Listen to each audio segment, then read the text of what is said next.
compute. Okay, well, welcome to the SIDCN Education Group. Great to see so many faces here today. And thank you very much to the speakers for all of their hard work and efforts in getting this meeting together. We're very excited to be hearing from you. The concept of the meeting really is quite simple, I think, is what do we need to do to create an environment that allows early learning for young children, basically. So I'm going to hand over, I think, Lorna, do you want to say a few words before we kick off? And then Chris will talk, and then Rachel will talk. Yeah, I can do. I think I was more letting Rachel as the expert take the lead, but I'm happy to sort of introduce her, of course. So the wonderful Rachel I was introduced to through Phil Hawkins, because we'd been taking well, we as a team did his lead or Apprender's lead and teach training. And when he came out to see us, he realized we were a lot more involved with early years than he'd initially thought. And he suggested that we might want to take some of the team or some of the teachers through early years, specifically early years training as well. And when I was over in London, I got to meet Rachel and we talked about it some more. And then, yeah, basically we've just pretty much just completed several weeks, probably about 3 months. It probably took about 3 months in the end, Rachel. I think we started in May. Yeah. The whole of the JET teams and then a couple of people or one person from each of our schools. So we just had a group of 12 of us going through Rachel's training. And so she was going to, yes, talk about some of that and some of what we touched on.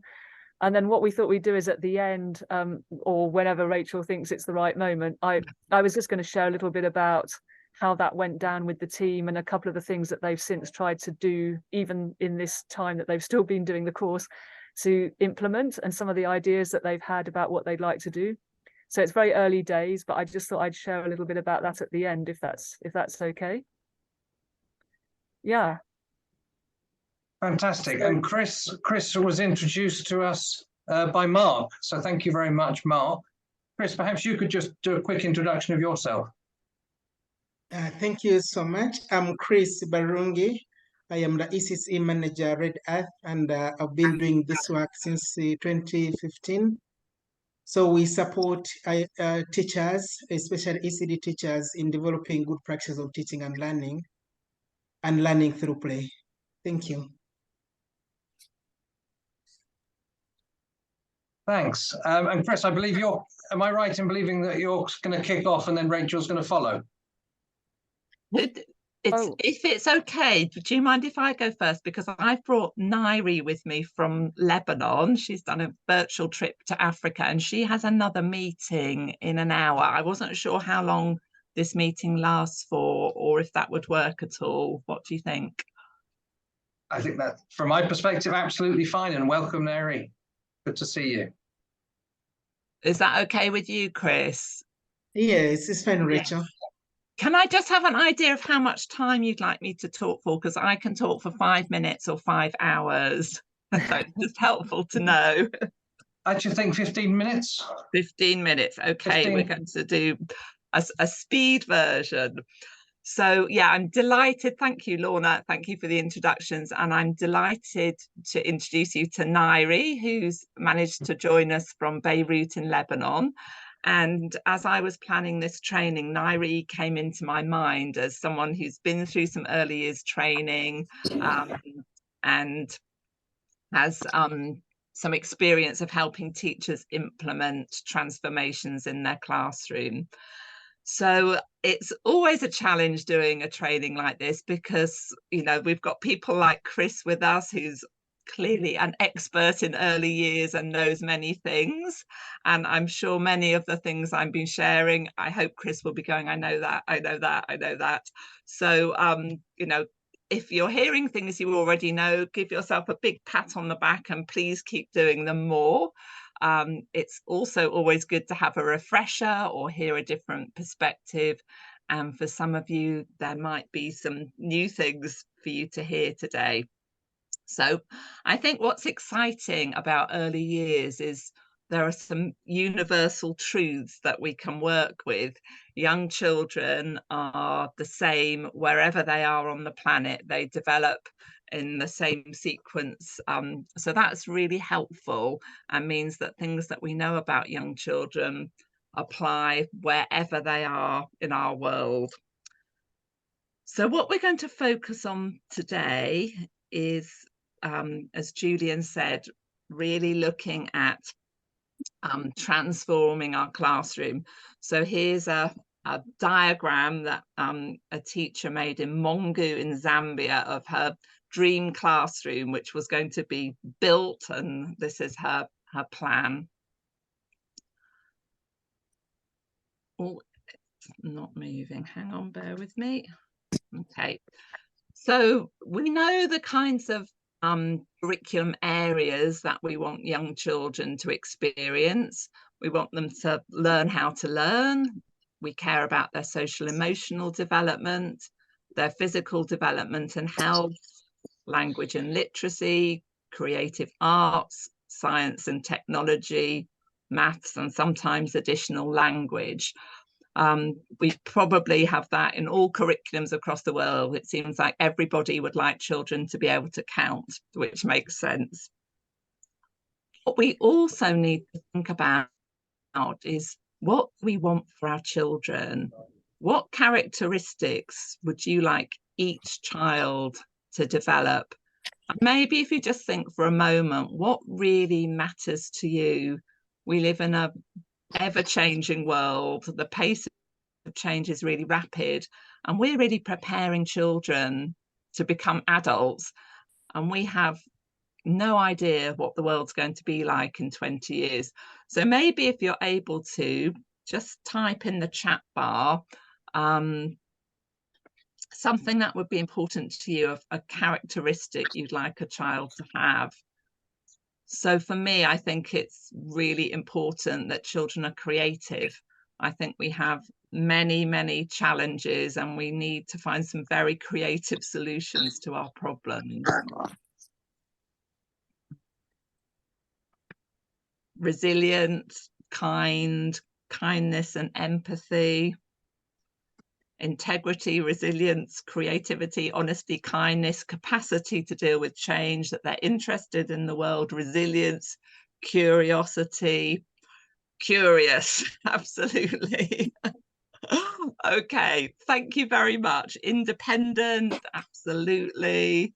Yes, thank you for that. Okay, and I suspect if we spent half an hour doing this, we would get an amazing list. I sometimes do spend 30 minutes doing this and really pulling out those characteristics. So it's important to be conscious of these, because actually this is going to guide everything that we want to do. If we want children to be kind, what does that mean for us? If we want children to be curious, how do we help that happen in our classroom? It's not really like we can have a lesson, can we? We can't say, come children, sit down, we're going to have a being curious lesson today. Or, right, we're going to have an integrity lesson. It's Monday morning, we'll do integrity. These things happen from all the little experiences that children have day in, day out. So let me just take that away. I'm hoping this is going to unpause now.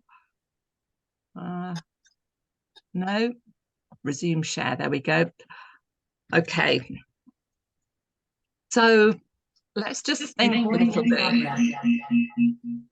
Ooh. There's quite an echo at the moment. How's that now? That's better. So what do you see here in this picture? A mother and a baby. Do you think this mother would give the baby this food? I'm hoping everyone's saying no. Not a problem. Absolutely. So here we have really good, healthy food that we know is fantastic for building children's bodies. But actually, this mother would not give this food to her child because it wouldn't be healthy for the child. Although it's good food, it's not good food for the child at this stage. And it's the same too with young children's brains. A young child's brain is not able to learn in the same way that older children can learn. This isn't the best food for them. So we have to think of what kind of food do we give children's brains? What kind of learning is good for them? And luckily, we don't have to work that out for ourselves, because we've had researchers, and this research is taken from the High Scope Education Development Foundation in the States, who have actually pulled out something that to me sounds very African. I don't know if any of you have heard of Mama Trelasu before. I don't know which African language it might be, but what this is the ingredients of active learning. So the researchers worked out that children learn best when they have materials to use. Young children need things to interact with. They can't interact with ideas. That's hard for them, but they can interact with materials. So that's the Ma of Mama Trelasu. Children also need to manipulate things. You know how they like to touch, feel. Young children are always using their hands. So that's the second Ma. Materials and manipulation of those materials are good for children. The other thing that's really important for children when they learn is that they have choice over how they use the materials. So that's the Cho. Maybe you can guess the La, language from the child. Children learn well when they can put their ideas into words, or they have an adult supporting them. So I don't know if they're holding the shell and playing with it, if the teacher can just say shell, oh, make the noise, oh, you're tapping. That kind of language supports the child's brain to learn well. And the last bit is support from the adult. We need adults who are kind and interested and support children's learning to build their brain. So those are the active learning ingredients. So this has implications for all of us. Active learning is how children learn, and we know it is from research. We've obviously got our curriculum, which is maybe different in all countries, and we have to consider that. But it's going to have implications for everything that we do. It will have implications for our daily routine in the classrooms, for how adults and children interact with each other, for how we plan and assess, and for our physical environment. And what we're focusing today is, if we're saying active learning is how children learn best, what's the learning environment going to look like that we set up? What will our classroom look like? So I'd just like you to think for a moment, what messages do you want your room to send the children? It's like rooms send messages, don't they? If you go into, I don't know, it's like I can see Chris's picture right now. I can see he's in a room where working happens and things are organized and there's order. His room is sending me a message. If I look around my room at the moment, I don't want to share it. It says, here's quite a busy woman doing too many projects and hasn't tidied up. So there's a message. What do you want your room to say to children? And again, if you type in the chat bar, that probably works well.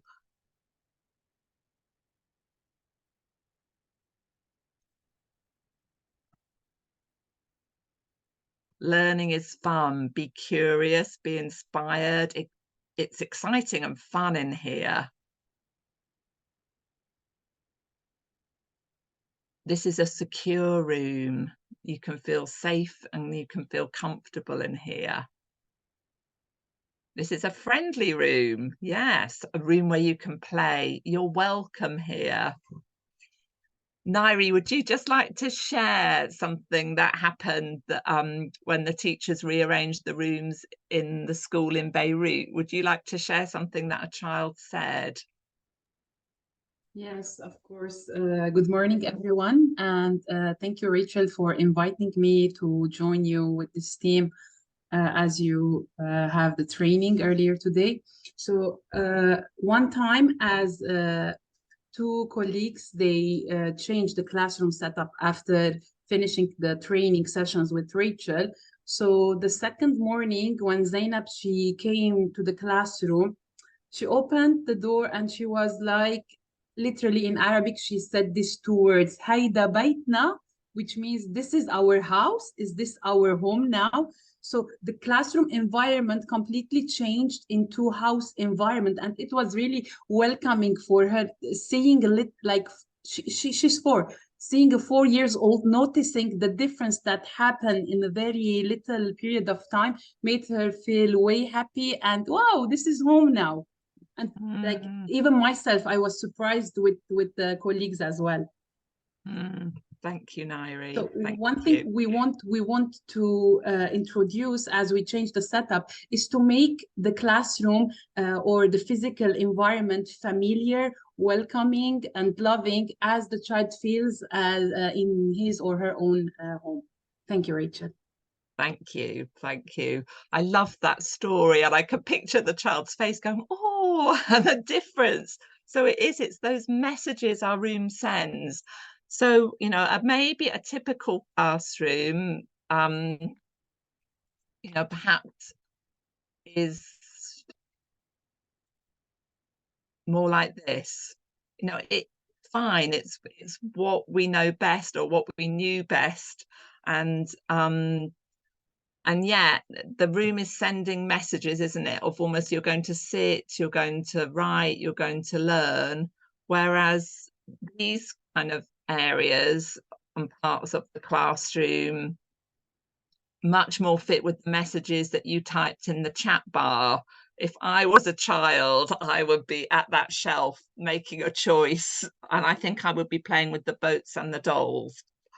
Or maybe going to cook. The room says, come play, come learn, and it sets the stage for children to learn.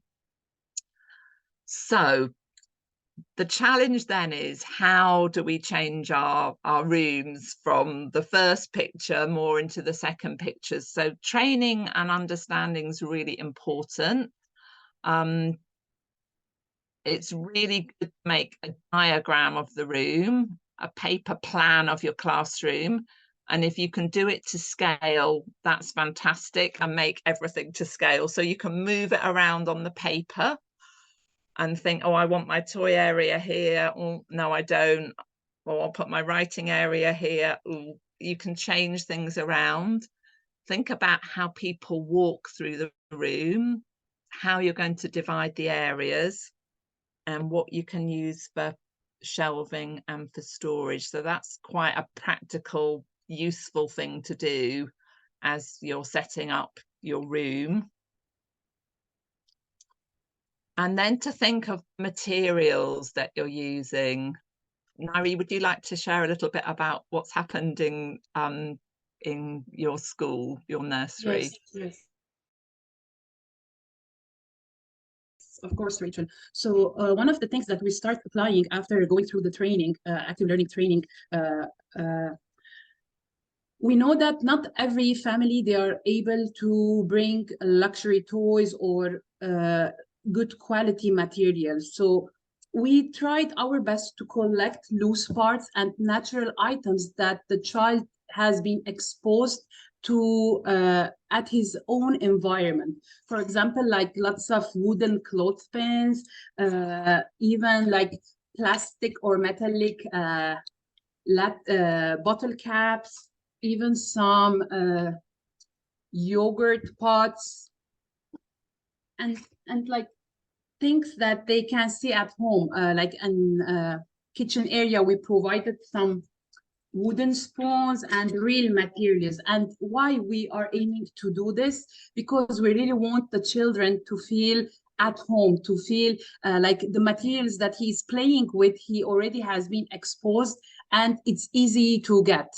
Yes, this is one thing, yeah, one of the things that we share here in classrooms at Growth Center.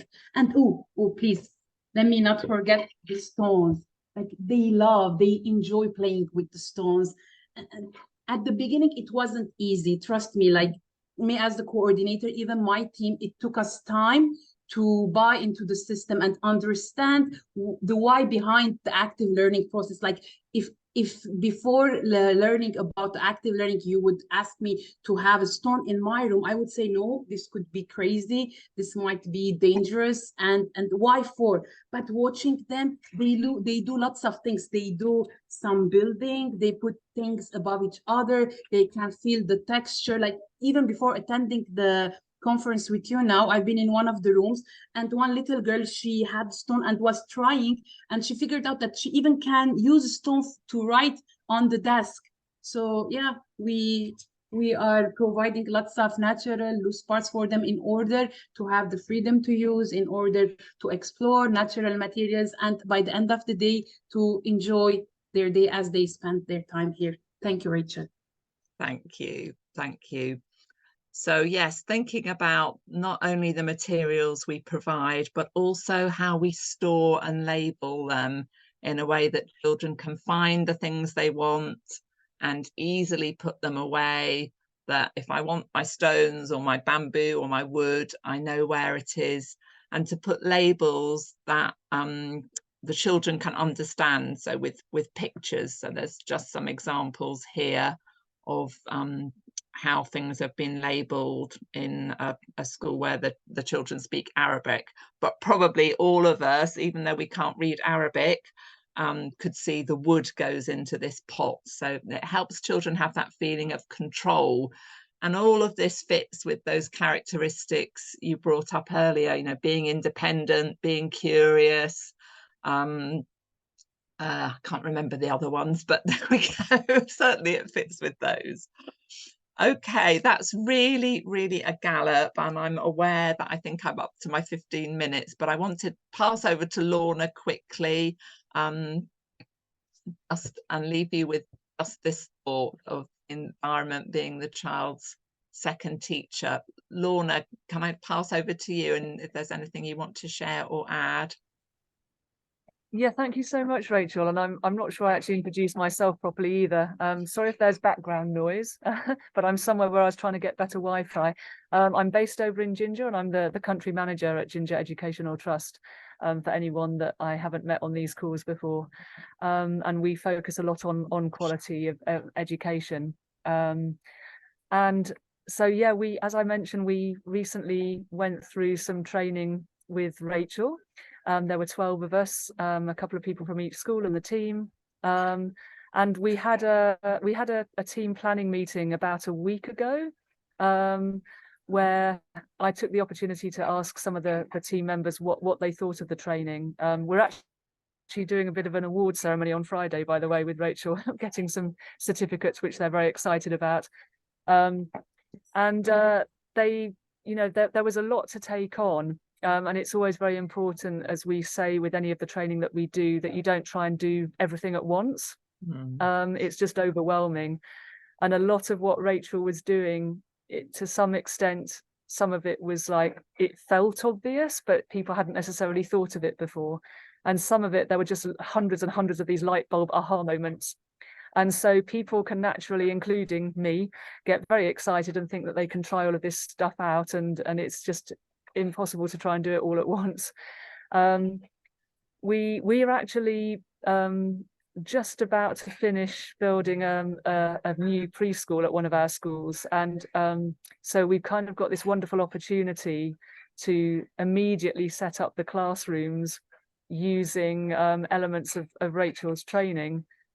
So a couple of weeks ago, when we opened a playground at the same school, we were able to quickly create a bit of a model classroom. In fact, I think that kitchen area photo that Rachel showed was from that. And so that we just divided up the class into different areas, and just sort of did a few other things with like natural resources and materials from the local environment in boxes that were clearly labeled and stuff like that. So even before the training was finished, partway through, we realized that some of the teachers were trying to were trying to implement things already in the way that they set up their classroom, which was really, really encouraging. So like I say, with this new building, we've got an opportunity to sort of decorate it and set it up how we want from scratch. But there's another teacher at one of our other schools, in fact, the place where we've been doing the training, who we didn't even realize at first. She just quietly got on with it. And she'd done the same thing. I think she'd created labels. She'd got materials out of boxes so that they could be seen. She'd created different areas within her classroom. So I think the fact that Rachel was able to do some of this stuff like visually as well on the Zoom really helped people to picture how they wanted to do things. So when I was talking to the team about what they wanted to try out, because they don't necessarily all teach at the moment, but we do elements of training and we do advise the teachers within our schools as well. They were very, very keen on this idea of choice. And so one of them has been gradually collecting materials from the natural, sort of the home environment and the environment around her, so that she can take them to this children's home where she gives some support to the very young children there before they go to school. And she sort of sent me some videos of them happily picking what they want to play with and playing on a mat outside, having that freedom that we've also mentioned here. So she was also saying that she really wanted to think about the routine that she has with them, because that's another element that I think Rachel hasn't touched on today, but sort of having this sort of daily routine with the children where there's some specific planning time, or there's some specific time to have small group or large group activities. So bearing all of that in mind, she also wants to, she's kind of had things written before from years back, and she wants to rewrite all of that and really think about when she goes to see the children each week, how she structures the activities that she does with them. And she's also very interestingly said that she took on board a lot about emotions. We were talking about emotions and behavior in the children, and how we speak to the children, and how our own emotions and our own habits can affect how we speak to the children. And so we sort of need to change our mindset a little bit and think about getting down onto their level, how our face looks, how our language comes across, the words that we use. And she very encouragingly said that she's already changing the way that she speaks to the children. Sorry, there's talking of children, there's some screaming in the background here. Yeah, so she was very specific that she wants to talk about wants to think about choice, wants to think about routine, and wants to change the way that she's speaking to the children. Yeah, I think one of the others also mentioned that she's also been collecting materials, and she's going to sort of take them to the different schools and just give teachers guidance on how they might want to integrate those into the lessons and how they might want to use those materials in the lessons. So yeah, I think those are the main things that I wanted to add, really. Of course, we're always, after Phil's training, very conscious of the why. And so it's so important for everybody to understand why they're setting up the classroom in that way that Rachel has just been talking about, and thinking about the kind of adults that we want the children to become in the future. Yeah, so I think that's probably enough, otherwise we are going to run out of time for Chris. We are. Thank you, Lorna. Thank you. Sorry, quick question, Lorna. How many kids, and Rachel, what sort of class sizes are we talking about for the kind of optimum size? Well, there's not really a kind of optimum classroom size. You can do this anywhere. I've worked in really teeny rooms and really large rooms, which is, I guess, what's universal about this. It's the principles that matter. So, wherever you are, whatever size classroom, it's useful to have your class divided into areas, and you can be creative. I think often there's a legal, I don't know if there is, there's obviously an optimum amount of space. Children do need space, and it's good for them to have space.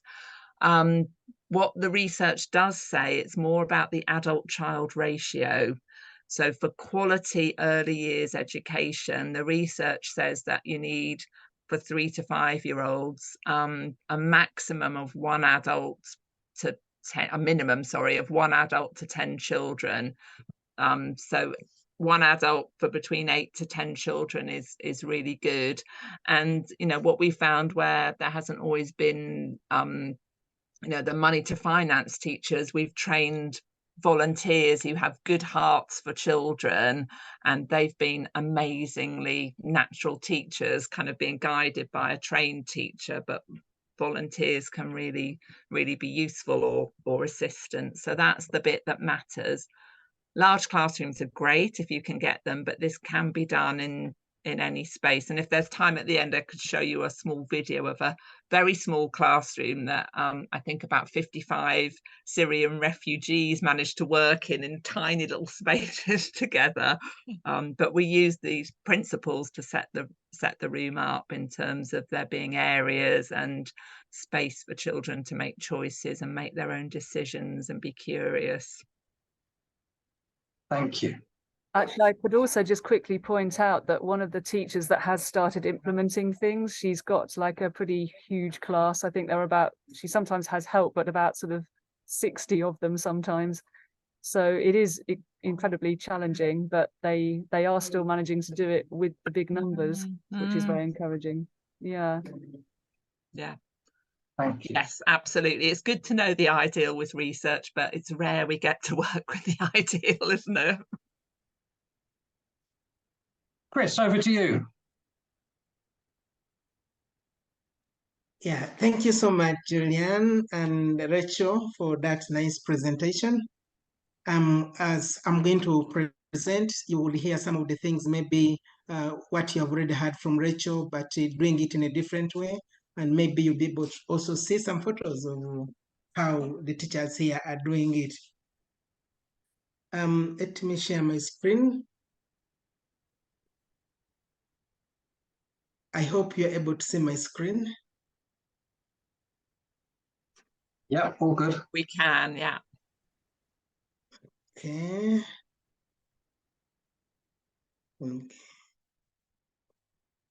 Okay, so I'm going to be presenting on how we use model ECCE centers to build the capacity of ECD teachers to deliver high quality learning experiences to young children. And I'm going to be using Red Earth Model Nursery as a case study here in Masindi. And as Red Earth Education, who are we?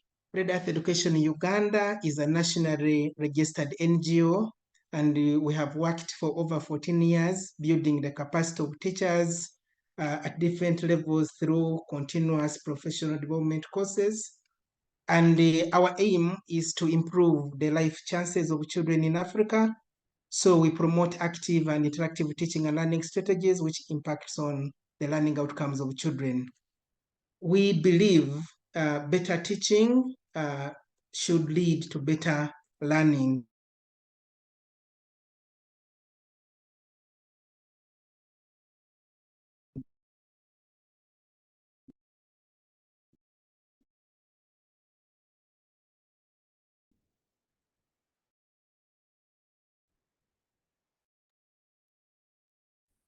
Chris, are you still with us?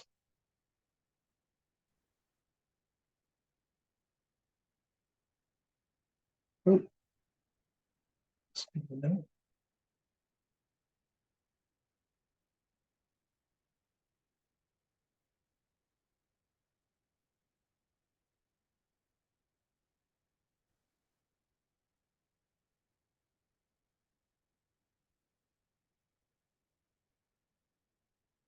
Oh, I think we've lost Uganda.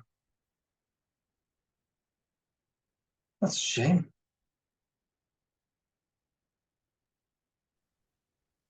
Is he going to come back? Yes.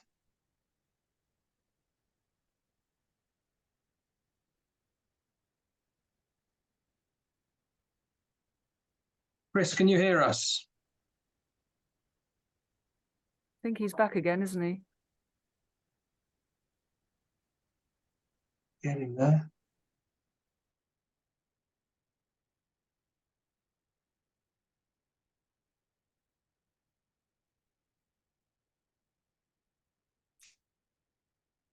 call me later.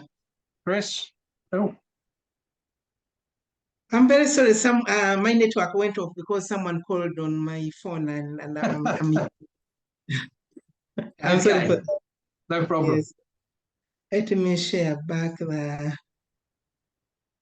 Okay.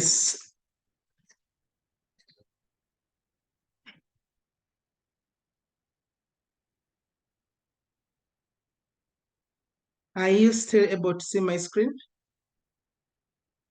Yes, thanks. Okay, thank you.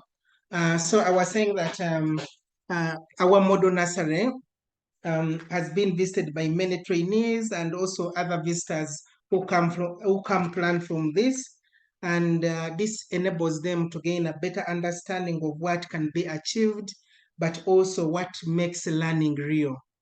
And we have used this to do a number of projects and supporting ECD teachers. First, we have an early years training institute, which is linked to this model nursery, where the student teachers come and learn or experience real learning or real hands-on experiences in the model nursery. And then also we have run a community ECC project where we have trained community facilitators who have supported learning in communities, and also they also support with the parenting sessions where they train parents on how they can support children to continue learning. And as part of this project, we also, the model nursery has supported in developing the radio programmings where we have recorded the audio ECD lessons that we run on local radios, but also we put them on USBs. So the education facilitators use the USBs to listen and or attend play-based learning in communities, but which is supported by the community. Then we are currently now going to be developing or working with colleges, 4 colleges in Uganda. And in these colleges, we are going to be building the capacity of tutors to deliver active and interactive teaching and learning to the student teachers. But also we are going to be developing model nurseries in these colleges so that the student teachers experience the theory into practice as they come into these model nurseries. And this also, we are mainly focusing on the 21st century skills, the C's, which is the curiosity, competence, some of them we have just talked about, the competence. So it is easy for the student teachers to get it in actual sense, so that when they go out to the communities or to the local nurseries, they are able to transfer the same skills to the children there. Then we also have we use the same model nursery to deliver other programs like the early grade reading, because our model nursery follows or implements reading through phonics, but using low or no cost resources. So whenever teachers come to the training center, they have a chance to go to the model nursery and see how literacy is developed right away from 3 years up to 5 years. And this gives them a possibility that this is really working using low or no cost resources. And then also they're able to see their fellow teachers really doing it and helping children to be able to read. And it is the same with the early grade mathematics. We also have used this again to link to managing large classes, which is another project where we are using slates as a strategy of managing learning in large classes. So when these teachers come to the training center, they are able to go to the model nursery and see how teachers there are using slates to manage learning. And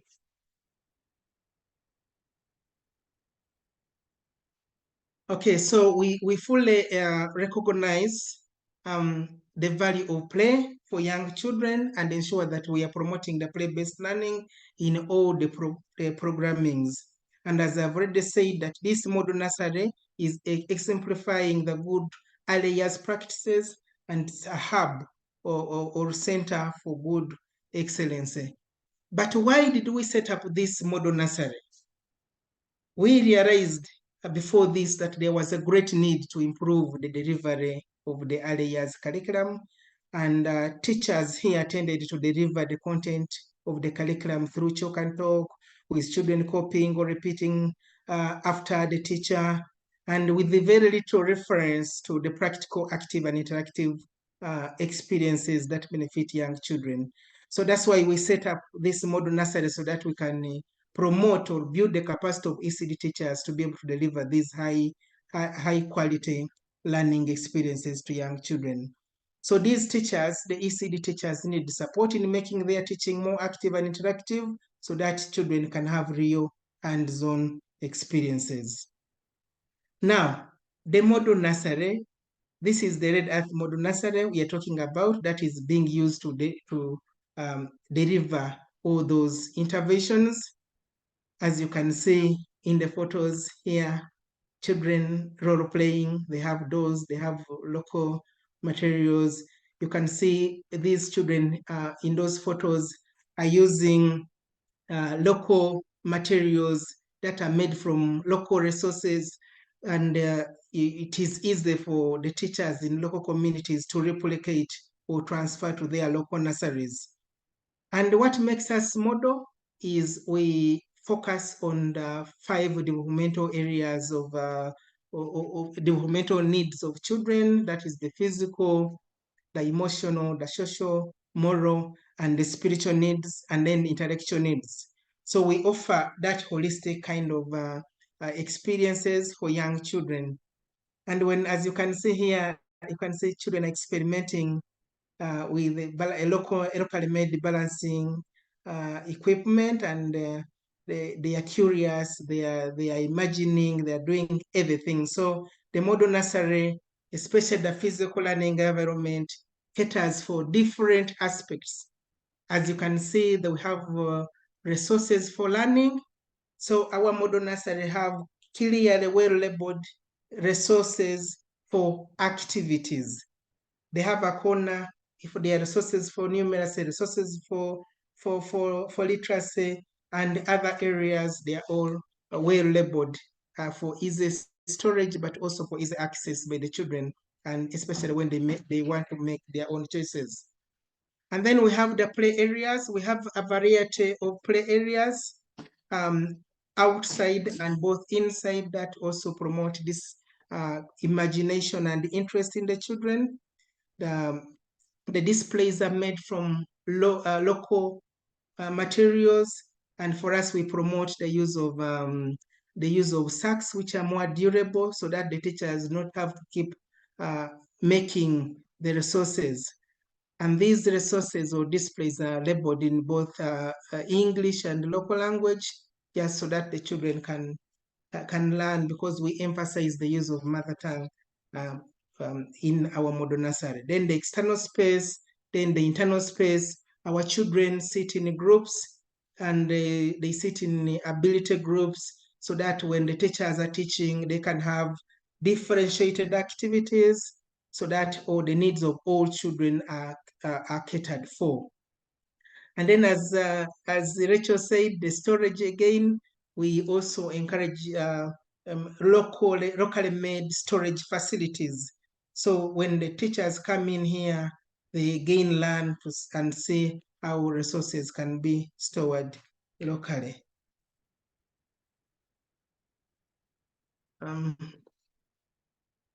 There is an example of resources for activities. So when you come into the model nursery, we have 3 classes, baby, middle, and top.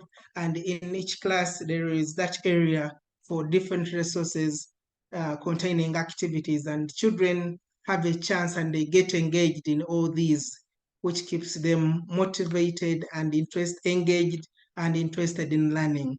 And they learn at their own pace as they do this. as you can see, they are labeled, and we also have the play areas outside, and this is a variety. We have a variety of interesting and imaginative play areas. We have the water play there. We have the shop corner where children role play and practice purchasing and transactions. We have the playhouse there, made locally from grass, and children really enjoy, and they find it easy to make their own choices on where they want to engage from. There are more play areas out there. You can see the other water play area, still locally made, and children, it is easy for children to adjust the containers so that they can see maybe how long the water takes to move down, or how they can adjust it so that the water does not flow down. So still, as I say, there are different play areas, and sometimes we keep rotating them so that children can have a feel of the different play areas. As I said, in the classroom, we have the storage, and as you can see, still the storage there from local materials. And then you can see the sack there still for keeping different resources. The external space, that is for the bigger, developing the bigger machines. You can say children are in the model nursery are busy and engaged, and all of them, at least, they have something to do. So it supports the children because they are free to make their own choices on what they want to engage in. But also the teachers plan lessons so that they are able to support children to develop a certain concept while playing or engaged in those play areas. And then after the physical learning environment, now we come to the real teaching and learning in ECD centers. And remember, we are talking about learning through play. So the planning itself, our teachers, you follow the curriculum, that is the learning framework and the caregiver's guide. And then they ensure that they have a variety of differentiated learning aids. The teachers have trained to a very good level so that they are able, their questioning can support thinking and curiosity of children. And then the children learn in groups. They don't learn independently. Even when they are sitting, they sit around table, so that when you provide resources, they are interacting and talking to one another, developing language, but also supporting each other to learn. Then the planning itself is differentiated. As you can see here, differentiation, so that children learn at their own pace, and the teachers have been supported and developed at high level so that they are able to support the other teachers or visitors who come in to learn this. Then assessment, we also do, as you'll be seeing here, this is what I've just been talking about, the teaching itself, where children learn in groups, you can see. And then there is a visitor, a teacher here who came to visit, is seeing how the children are engaged in activities. And then up there, you can see those children using the Play-Doh, which they make on their own. The teachers have learned how to make this. They don't buy it, and they find it very interesting. And then here, we can see using nature. Children are using leaves. They have gone, the teacher asked them to move out and collect leaves. And now they're using these to develop different concepts, ordering according to size, according to shape, and whatever. So, and you find that later, because of all this, and after assessment, you find that this is having a very great impact on the learning of children, because they learn on their own, they learn at their own pace. And as you can see, this is a sample of an assessment which was conducted in baby class. And you can see at the beginning of there, that is term one, the children didn't know any sound, they didn't know any number, but you can see the graph kept on moving up, meaning they were achieving a lot because they are learning through play. And then, as we said, this is a model nursery which we use to support other ECD centers. So we also support local nurseries. And you can see now the local nurseries have also learned from the model nursery, and they have also made local resources in their own communities, so that children can also experience that active and interactive learning even when they are in their local communities. There is another example there of another school, another ECD center. You can see children are studying in groups, and even the other side, there is a rewarding there.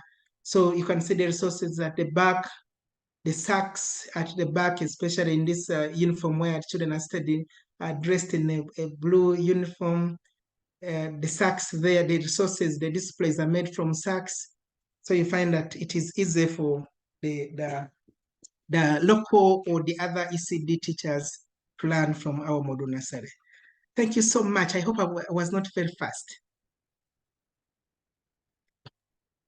Thank you so much, Chris. That was absolutely fascinating to see all of those different learning materials. I'm still going to write them all down. What's the bump game? Bump game? Yeah, I saw in one of the pictures it said bump game. Yes, it can be adapted for different to develop different concepts. In baby class, for example, the teachers use it. It can be a picture bump game where they have different pictures on different cards, but also have cards written on bump. So these are covered upside down, and then children take turns to open that picture card and say what is there. And in case they get a bump, then the other children will say bump, and then they miss a turn. And then they keep taking turns, and the winner is the one who collects more cards. But when you move on to numbers or sounds, still you write there sounds or numbers, and then children are learning numbers, but through the bump game. When they progress to joining two sounds, now you can put two sounds, or you can put words, or you can put a sentence, so that when they open the bump, they open the card, they are able to say the sound. But when they get a bump, they say bump, and then they miss a turn, and still at the end they have to count and find who has collected more cards. So thank you so much. We're absolutely open for questions. We've got, I can't see the time. I think we've got about half an hour, 20 minutes for anyone to ask questions.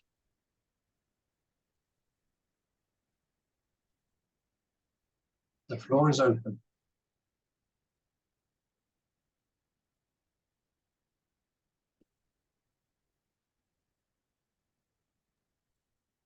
Chris, your model nursery is in Masindi. Is it possible to arrange to visit the nursery and see what's going on? We support a school based out in Western Uganda, but we are planning to build an early learning centre for the school, and it would be lovely to see how it should be done. Thank you so much, Belinda. You are most welcome. Okay. Yeah, you just share your details, contact details, so that we just keep in touch and we can make that arrangement. Wonderful. Thank you so much. Can I just add, would you mind if I add something in there, Chris? I think Yes. you will agree with me that there's been obviously a lot of work put into developing the model nursery. The teachers came from rural schools, and so had to have a lot of training, and they've been doing this since 2015, so it is a long journey. But there are still many things that need developing, and we know that there are things that for example, that Rachel was talking about, the issues of choice are really quite challenging, I think, in Uganda, because and possibly elsewhere, because teachers themselves aren't used to that kind of curriculum where you get to choose. And to actually change the attitude of teachers to understand that choice is what children really need, it's quite a challenge. And I think we still have some of that challenge to overcome. And also the fact that when these kids go into primary schools, they're not going to have that. And so there's the issue of that transition into primary. Yeah. but I just thought I'd add that. Mm. Thanks. Chris, I wonder if you could stop sharing screen so we can see everybody. Okay. That'd be very kind. And we have a question. Any tips for Emma? Emma, do you want to say it yourself? No, it was actually, you just touched on it, Lynn, actually, around teachers themselves and their attitude, how they've been taught. What have you seen is the sort of biggest way of breaking through to teachers and helping them to kind of embed this sort of new way of teaching within the schools that they work in? I'm happy to answer that. It's a challenge, but and also just to pick up on the question that Lynn said. So, Lynn, we've got research that's longitudinal. Some of you might have heard of it, called the Peri Preschool Project, that shows that what we do in early years has a significant impact into children's adults' lives and even into the next generation. So although it would be wonderful if this approach carried on all the way through education, it's worth investing and doing it really well in early years. It does make a significant difference to children throughout their lives. And also, I don't know if Chris, you noticed the same, the children who've had this approach in early years seem to be very flexible. They seem to go, oh, it's like this in school, so I can change and adapt to that. I don't know if you've noticed the same. I think the big bit with teachers is, as Nursery has touched on and Lorna, is for them to understand why. I only changed myself. I didn't always work this way when I understood why it made a difference for people. And it takes time. It really does take time. And just, you know, trying what you feel comfortable with. As Chris said, making training for teachers really interactive, really practical, so they experience it and they feel, oh, I learned so much better this way myself, and so therefore it's got to be true for children. So I think those things, I'd say, make a difference. I don't know if anyone wants to add to that, Chris or Nursery. I just want to talk about, there's a question there, how do parents respond to active learning? I can say that in the beginning, the parents didn't have this idea, or they didn't know how young children are supposed to learn. But after setting up this model, and now we run parenting sessions where parents come, instead of having ordinary meetings, we engage them in the very activities that the children go through. And now they come to realize that their children learn best. And currently, because of those practices in the modern nursery, there is a very high competition for spaces in our modern nursery.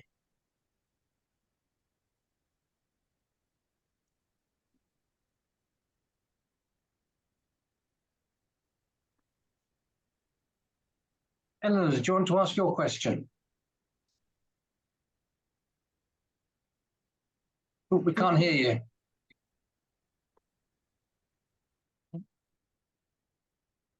Hi, can you hear me now? Yeah, that's great. Sorry about that.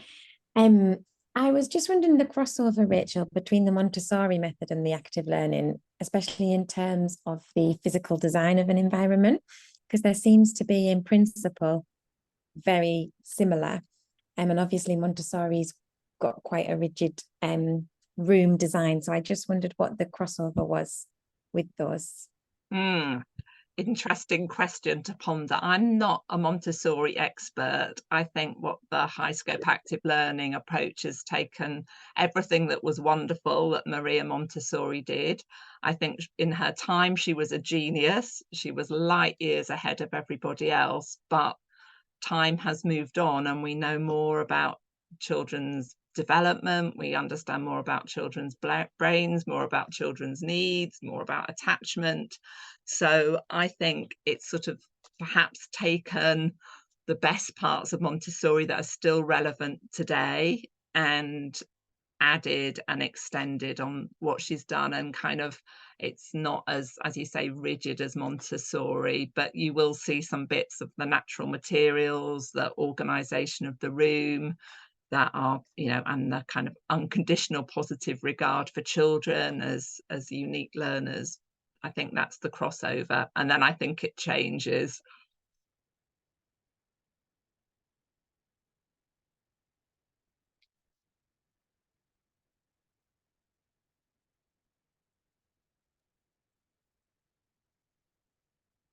Thanks, Phil. That's also very useful. Can I ask a question about the evaluations that you used, Chris, to come up with that data about the improvement for the early years kids? What tools are you using? We have adapted some of the tools to suit our nurseries. So we have our own made tools for assessing numbers, number recognition, sounds, reading words or joining, blending. So I cannot say that they are standard, but we also have the standard assessment for early grade reading that we use. The EGRA. Yeah, the EGRA. But I think, Chris, you're also developing at the moment some much broader, more holistic tools, aren't you? I know you're working on that at the moment. Yeah, yes, yeah. Yeah.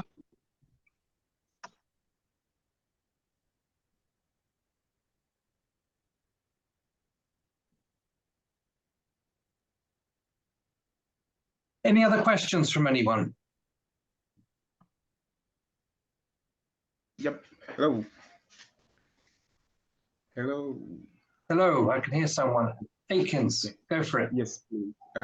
My question would be with the language. I can see all the setups are more like locally, and I think that would be much cheaper, like more like homemade stuff. But when it comes to language, at that age, do we have to force them with a foreign language, or it should be their official or their local language? Which language are we supposed to be working with?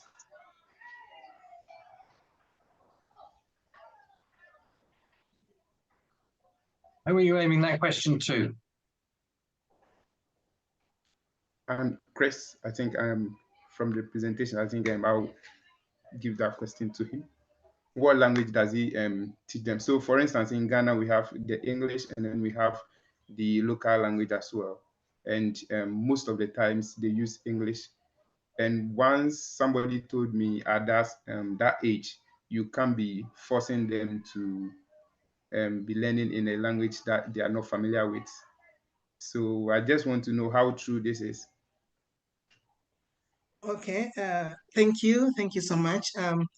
You see, community has a different perception or expectations from their children.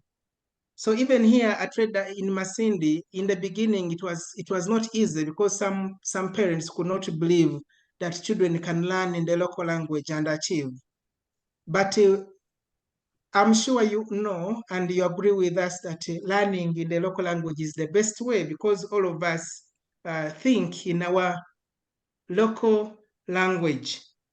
That's why at Red Earth Education, we promote that learning in the local language, but also when we are making or designing resources, we label them in English for those children who might be maybe introduced to English when they are young. But also our teachers, although they teach in the local language, when children reach top class, third term, we start introducing a little bit of English as we prepare them to transition to primary. But we have found it useful, and even the other community members have learned that learning in the local language is the best way, because children are able to think and respond to whatever is being talked about in the classroom. Okay, thank you. I've got a question. Hello, everyone. Apologies for being late. I was on another call. Chris, thanks ever so much for your presentation. My question is, on your presentation, you showed some impact data of literacy and numeracy progress across the year, which was great. You then talked about the benefits of the model classroom, which was great, and you showed some photographic evidence of that practice going out into some other schools, I'm guessing in the local area. Do you, as an organization, do you have any data evidence from progress gains in those schools that have visited and are transitioning into your model?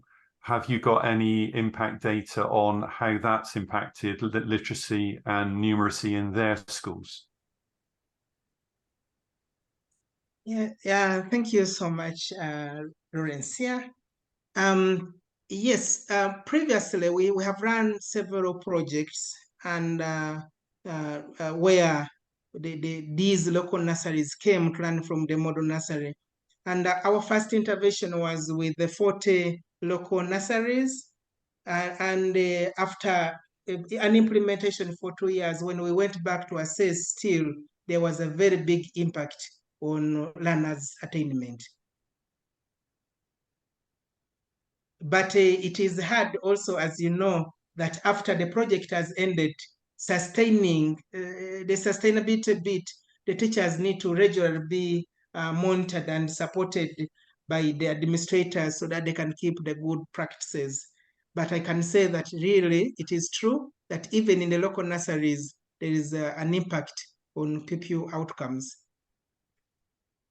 That's great, Chris. Out of interest, because as a group, we recently had training sessions on impact and evaluation.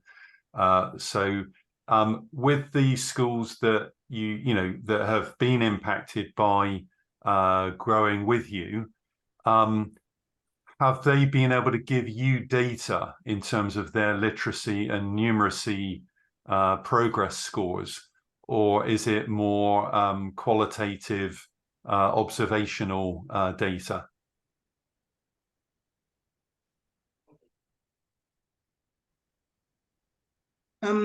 This is the data we used was the data we collected during the project time. It's not what the school has given us, but what we collected as an organization.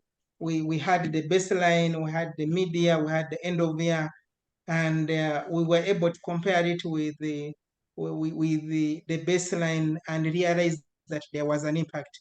But this is not the data that school keeps on sending us, as it was just a project.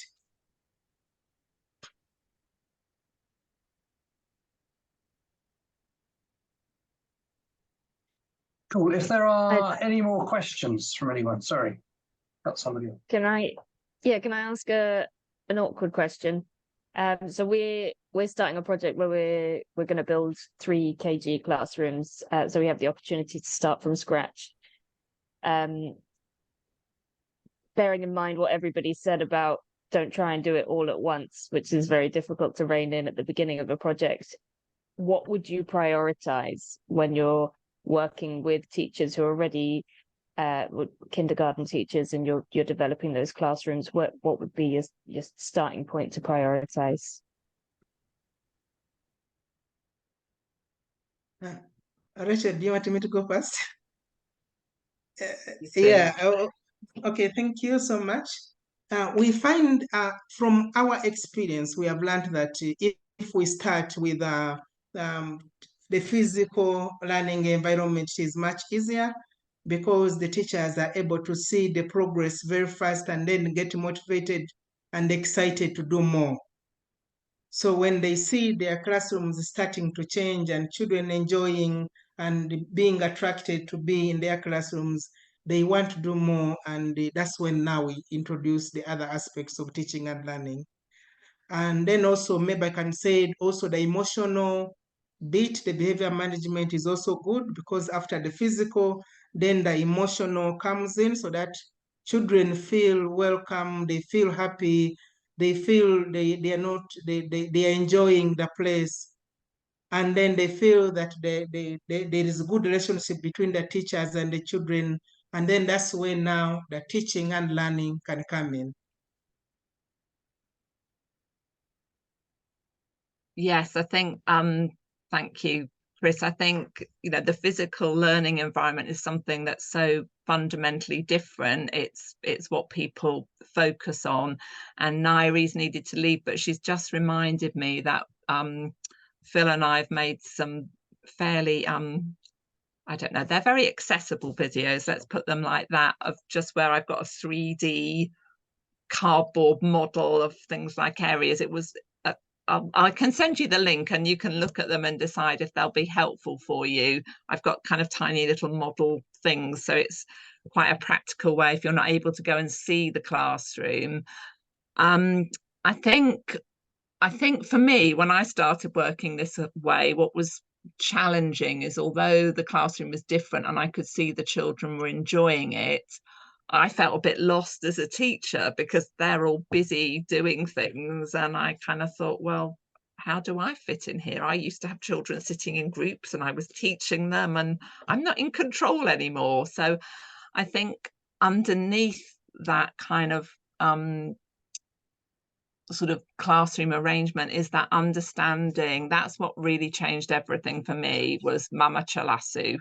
Like, how do children really learn, like deep down in their socks learn? And once I'd understood that, that helped me follow through on the challenges of, a daily routine. And I think following active learning for me, where everything has research, gave me confidence to try things out. But the other big thing is having support from leadership.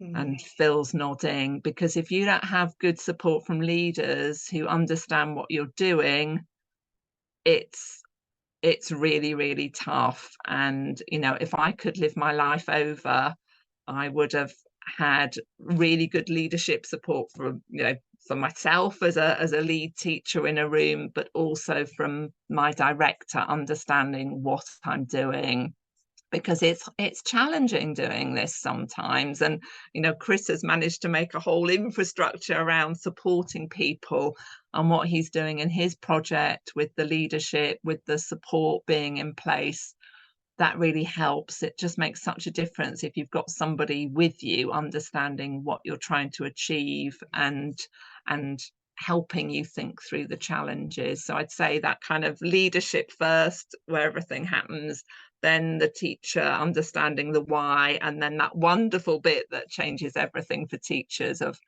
having a classroom that's exciting and interesting for them as well as for children.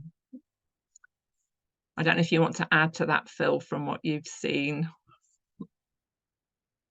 Yeah, so thanks, guys. Yeah, we, from all the different countries that we work in, Caroline, it is a challenge, because you can have a brilliant space that then is used in a totally not great way. And then people lose confidence because, hey, we built it to this, and because the mindset hasn't changed. And conversely, we've had, for example, in Lebanon, in refugee education, classrooms that were honestly totally unsuitable, like rooms that you were like, there's no way that you can run a preschool in here. But because the mindset and the practice going on inside of them was changed, they were able to adapt to their environment. So that probably doesn't really answer your question about priorities for the buildings, but what Rachel said, about the leadership. If there's a way of a kind of twin track, so you're developing the physical, but at the same time you're really investing heavily in leadership first, I'd say that's a priority over the teacher training. Because as Rachel said, without that visionary and that support from on high, when you've had a bad day as a teacher, when it's not working and the old way was better, you will go back to the old way without leadership getting around you and supporting you and saying, hey, I know that was a tough day, but keep going. We believe in this. This is what we are as a school. This is what will transform our children's lives. Without that, the impact is likely to be, even with a really great classroom, is likely to be much less than you would hope for. I hope that helps. All of those answers are really helpful. Thank you. I'm also hearing the need for participatory type activities to make sure that you've got the teachers and the leaders bought into it from the outset. Because, you know, as Phil says, there's no point building something that is going to be used wrongly. So asking the head teachers, asking the teachers, what is it that you want to achieve? Going back to those early blocks, you know, what type of kids do you want to get out of this? What do you need to put into it will help determine what things they want you to put into it, rather than you saying what things I'm going to put into it. Yeah. Absolutely. And I think, you know, what Lynn said, just those small successes, it takes a lot of courage to start using stones as a teaching material. When I went to Lebanon and kind of said, well, how are you getting on with your found materials? They're in Beirut. I don't even know what you can find there. And people were going, well, I found these curtain rings, and it's like, yeah, get them out. Just having the confidence to put them out and trust. There's a lot of trust in children here, trusting that children will use whatever materials that you provide them with to learn those, you know, important lessons. We can count anything, we can make shapes with anything. We just need to use what's available, you know, in the child's environment, which is different all around the planet. I was working with a teacher in Dubai recently, and she said, it's really hard to find anything natural here. And I'm working in Zambia, and it's the richest learning materials I've ever seen anywhere, because they're in a rural place, and the sticks, the stones, the leaves are amazing. So, yeah. Now, what was I going to say? I don't know if this is helpful, and we're near the end, but I have got a video which I didn't show because I thought I hadn't got enough time. It's probably about, I could show you a 2-minute clip of it, just as a visual illustration of what some teachers did, transforming a sort of small church into a school from Monday to Friday. I don't know if that would be helpful, but I'm happy to, sometimes just to see that visual of something going on can be useful. Might be quite a nice ending. It's got some nice music to it. Could be a good way to close. That would be great. And if you could also stick the link, if there is a link, in the chat, yes, that would also be very helpful. Okay. I am aware that just after we've watched that, we need to discuss our next meeting, when it's going to be and what it's going to be on. But let's watch this video first. Okay. Okay, I'll jump around it a bit because we don't have time to see it all, but I'll jump to the juiciest parts, okay? But that's not what I want. Hang on, I need to share a different thing.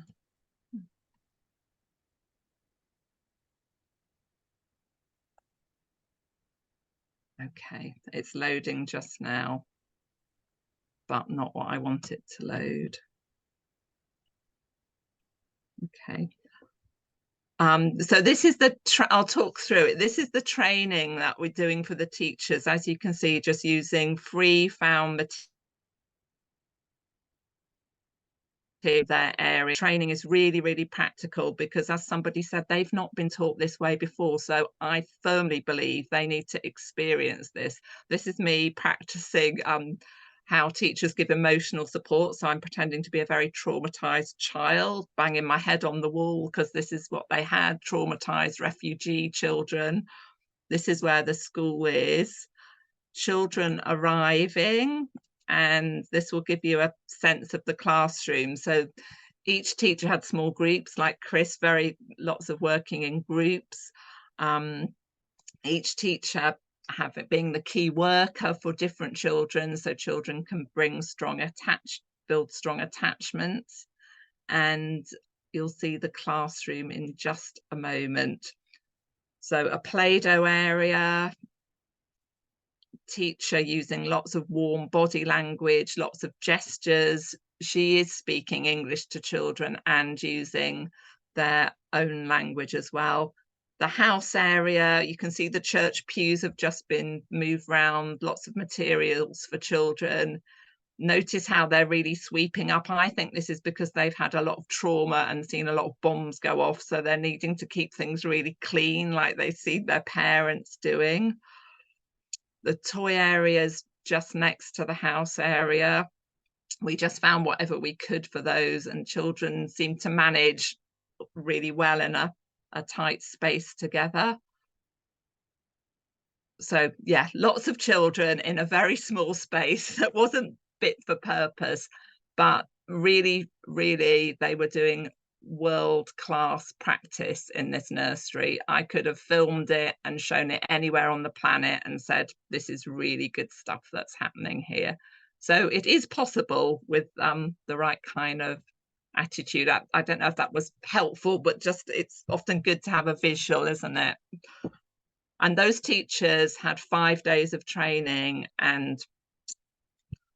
but it's I guess what I've done is thought, right, what do we need to know that I learned in 3 years? How can I put this across in 5 days? It's amazing what you can do when you have to. I've learned. Yeah.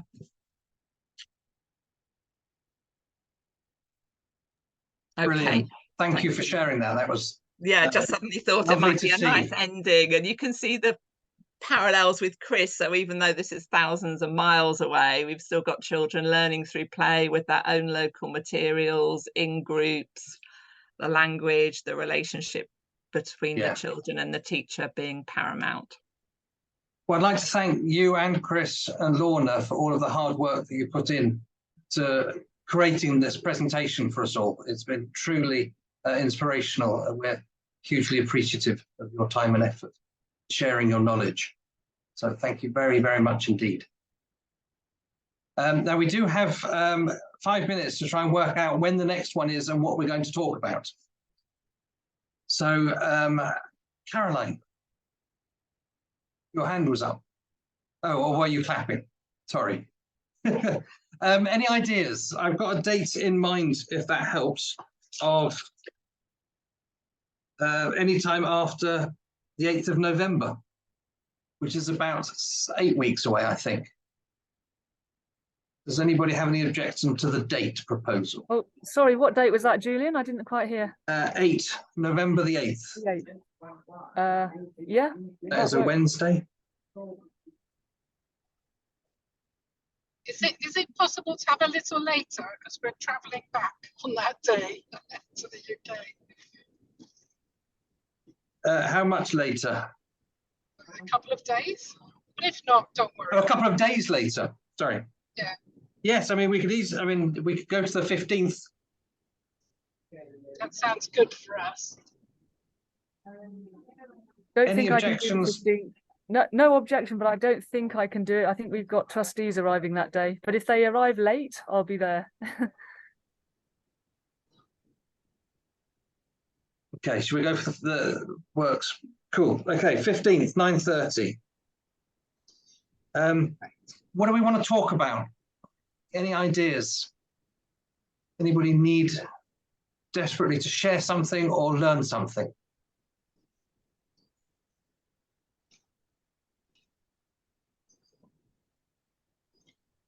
I know I might not be there, but Harriet, I think, once brought up the corporal punishment subject, and I know it was kind of on our list. I don't know if it was ever addressed in the end, maybe at a session I missed, but it came up in a meeting of ours with school leaders quite recently, and there were some interesting perspectives there, and I wouldn't mind sort of having that conversation with them again. I was a bit alarmed to find that a couple of them are still, or a couple of them know teachers within the school that are still using or practicing corporal punishment.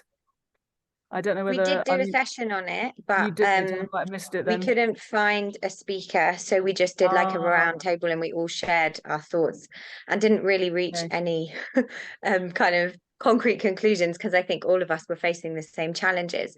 But actually since then, I have been able to make contact with Raising Voices in Uganda, who I think are one of the leading organizations in terms of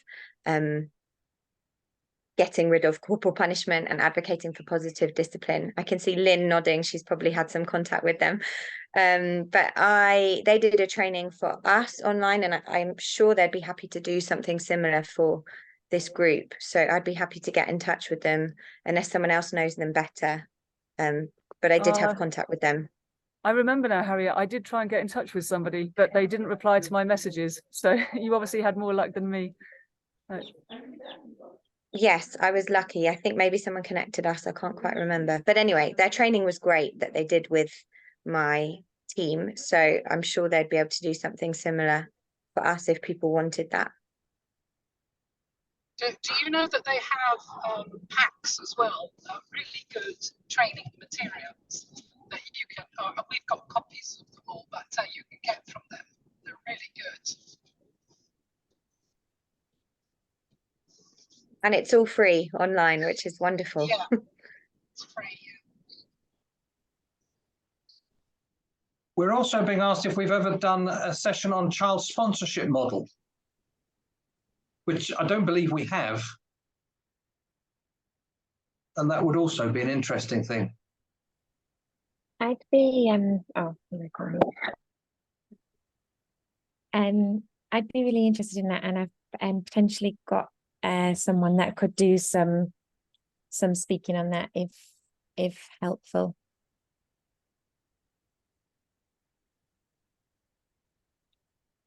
Any other ideas? I mean, we can easily do both of them, just have to choose the order.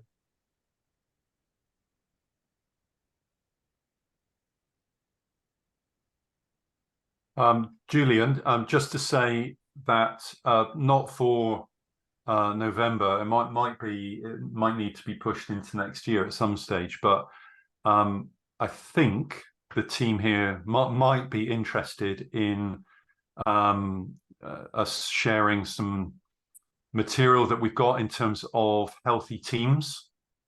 So for all the sort of NGOs represented, to do some work with how you are as an organization, how you can do some assessment as to how you work, based on a model. It's an American model, but it's a good one, because we find increasingly that if an organization isn't particularly healthy, the impact that organization has is much reduced.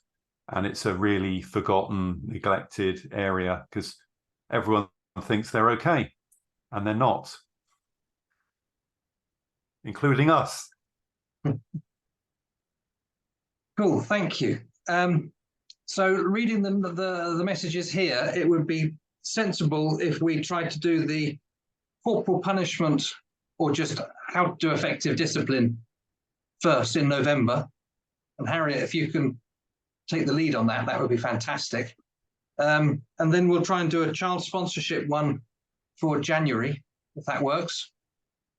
I haven't got a diary for January, but I'm sure we'll be able to pick a date at the next meeting. And then in kind of March, once we've got over the winter, we can do a health check and see how we're all feeling. How does that sound? Thumbs up. Excellent. Cool. I will ask Claire to send out the invites because she's back to it. Fantastic. 2 minutes late, apologies, but very good timing, everyone. Thank you. So thank you very much for coming. I hope you've enjoyed it. And I better stop the recording.